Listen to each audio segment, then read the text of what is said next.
Hello friends, இந்த பொங்கலுக்கு எங்கள் வீட்டில் செஞ்ச நாட்டுக்கோழி ஸ்பெஷல் தான் பார்க்க போகிறோம். வறுவல், தண்ணி குழம்பு ரெண்டும் தான் பார்க்க போகிறோம்.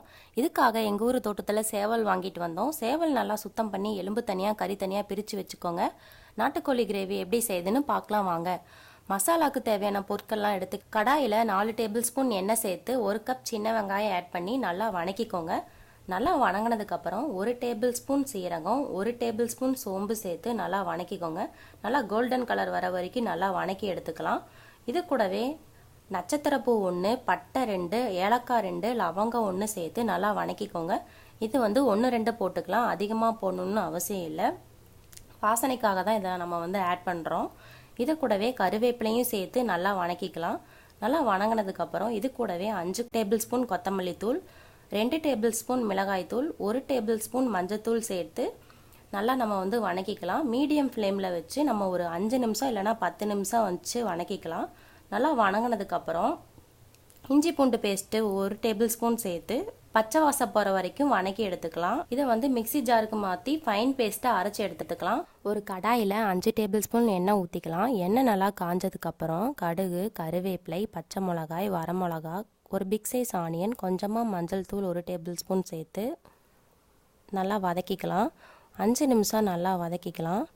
நல்லா வதக்கினதுக்கப்புறம் இது கூடவே நம்ம கிரேவிக்காக எடுத்து வச்சுருந்த சதக்கறியை இதில் நம்ம ஆட் பண்ணிக்கலாம்.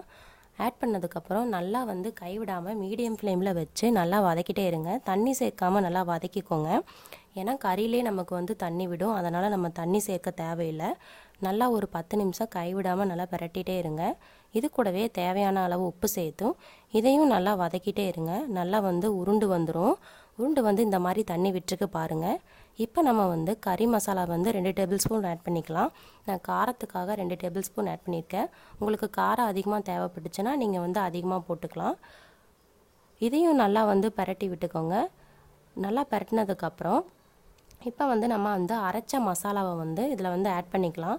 நான் 1/2 கப் அளவு மசாலா பேஸ்ட்டை நான் இதில் ஆட் பண்ணிக்கிறேன். கொஞ்சம் கொஞ்சமாக ஆட் பண்ணி நல்லா கலந்து விட்டுக்கிறேன்.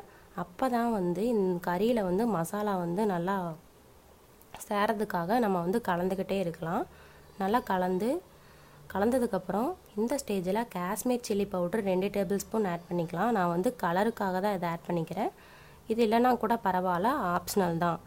இது கூடவே நம்ம தேவையான அளவு தண்ணி சேர்த்து நமக்கு எந்த அளவுக்கு கிரேவி பதம் தேவையோ அந்த அளவுக்கு நம்ம தண்ணி சேர்த்து நல்லா கலந்து விட்டு ஒரு 10 நிமிஷம் மூடி வச்சுக்கலாம். இப்போ பாருங்கள், நாட்டுக்கோழி கிரேவி சூப்பராகவே நமக்கு ரெடி ஆயிடுச்சு. இந்த மாதிரி நீங்கள் ட்ரை பண்ணி பாருங்கள், டேஸ்ட்டு சூப்பராக இருக்கும். காரம் உங்களுக்கு எந்த அளவுக்கு தேவையோ அந்த அளவுக்கு நல்லா சேர்த்துக்கோங்க. இது கூடவே கொத்தமல்லி தழை ஆட் பண்ணி ஸ்டவ் ஆஃப் பண்ணிக்கலாம். இப்போ நாட்டுக்கோழி தண்ணி குழம்பு பார்க்கலாம் வாங்க. கடாயில் ஆயில், கடுகு, கருவேப்பிலை, வரமிளகா சேர்த்து கூடவே எலும்பு கறி சேர்த்து 1 டேபிள் ஸ்பூன் இஞ்சி பூண்டு பேஸ்ட்டு, 1 டேபிள் ஸ்பூன் மஞ்சள் தூள் சேர்த்து நல்லா பச்சை வாசம் வரைக்கும் போகிற வரைக்கும் நல்லா வதக்கிக்கலாம். நல்லா வதக்கினதுக்கப்புறம் இது கூடவே நம்ம அரைச்சி வச்ச மசாலாவை 1/2 கப் ஆட் பண்ணி அது கூட 1 கப் அளவு தண்ணி சேர்த்து கறியில் ஆட் பண்ணி ஒரு 20 நிமிஷம் நல்லா கொதிக்க வச்சுக்கலாம். நல்லா கொதித்து வந்ததுக்கப்புறம் இந்த ஸ்டேஜில் நம்ம தேங்காய் ஆட் பண்ணுறோம். தேங்காய் நல்லா ஃபைன் பேஸ்ட்டாக அரைச்சி மிக்சியில் எடுத்து வச்சுக்கலாம். இதை நம்ம குழம்புல ஆட் பண்ணி கொஞ்சம் ரொம்ப நேரம் கொதிக்க தேவையில்லை, ஒரு 10 நிமிஷம் நல்லா கொதிக்க வச்சு எடுத்துக்கலாம். எடுத்ததுக்கப்புறம் அவ்வளோதாங்க, நம்மளுக்கு சூப்பரான தண்ணி குழம்பு ரெடி ஆயிடுச்சு. இது இட்லிக்கு நல்லா காம்போவாக இருக்கும். ட்ரை பண்ணி பாருங்கள். இருக்குன்னு செஞ்சு பார்த்துட்டு கமெண்ட்டில் சொல்லுங்கள். இந்த பொங்கல் எங்களுக்கு சூப்பராகவே போச்சு. உங்களுக்கு எப்படி போச்சுன்னு கமெண்ட் பண்ணுங்கள். முட்டையை இந்த மாதிரி செஞ்சு ஆட் பண்ணிக்கோங்க, ஃபுல்ஃபில்லாக இருக்கும். எங்கள் வீடியோ பிடிச்சிருந்தா லைக் பண்ணுங்கள், ஷேர் பண்ணுங்கள், கமெண்ட் பண்ணுங்கள்.